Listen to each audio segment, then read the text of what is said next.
ang pinakamalaking helicopter ng Estados Unidos ginamit ng Pilipinas sa Balikatan Exercise 2024. Dinala sa Pilipinas ang pinakamalaking helicopter na ito upang mag-participate sa pinakamalaking joint exercise ng Estados Unidos at ng ating bansa. Yan ang pag-uusapan natin, pero bago yan, kung bago ka lang sa aking channel, huwag mong kalimutang mag-like, subscribe at i-hit mo na rin ang notification bell button para lagi kang updated sa mga bagong videos natin. Bilang parte ng ongoing Exercise Balikatan 2024, ang mga elements mula sa Philippine at US Marine Corps ay nagkandak ng air assault exercises sa Balabac Island sa Palawan noong April 26, 2024. Ang assault unit nga po mga idol ay nagdala ng kanilang CH-53E Super Stallion large helicopter.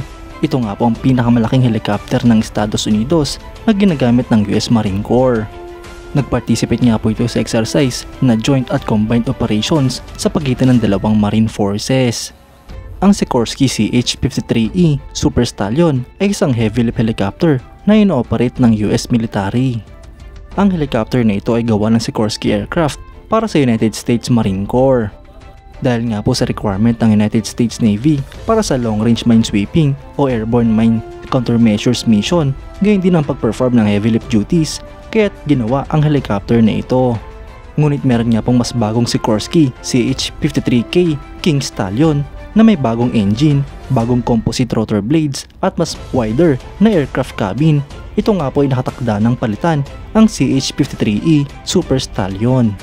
Ngunit sa kasalukuyan, ang Sikorsky CH-53E Super Stallion pa rin ang pinakamalaking helicopter na ino-operate ng Estados Unidos.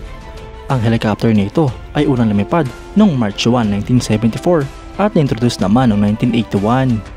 Sinimulan nga po itong i-produce noong 1978 hanggang 1980s at meron nga pong 172 units ang mga nagawang ganito. Ang Super Stallion mga idol ay pinapalipad ng 5 crew. Ito nga po ay binubuo ng 2 piloto, isang crew chief o right gunner, isang left gunner at isang tail gunner.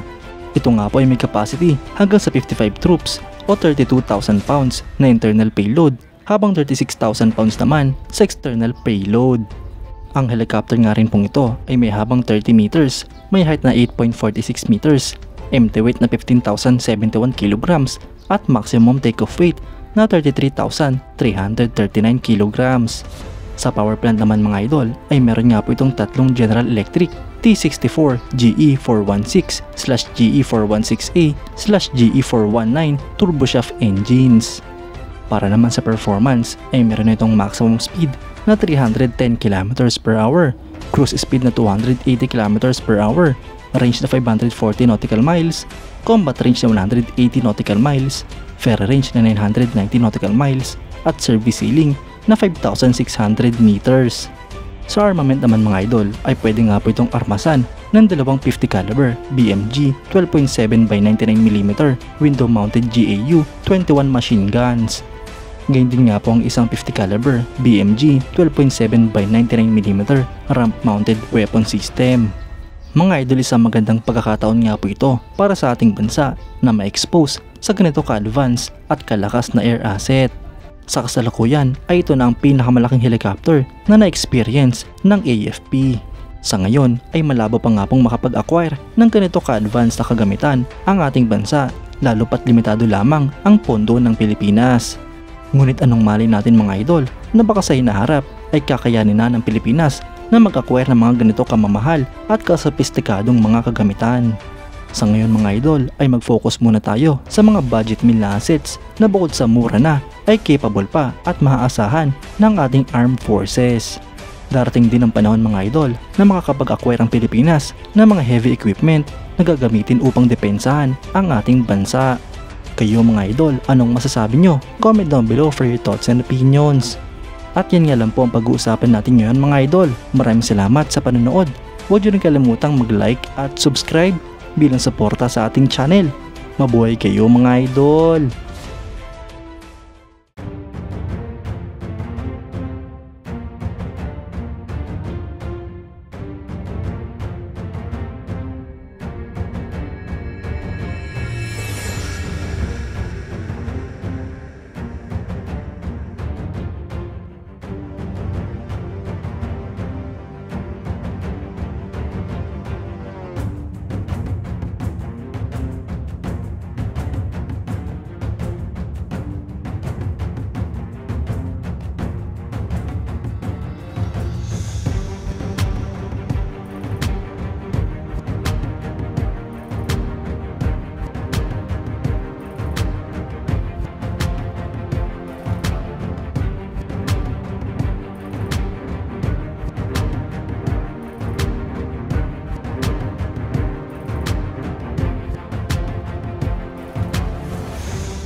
Shh.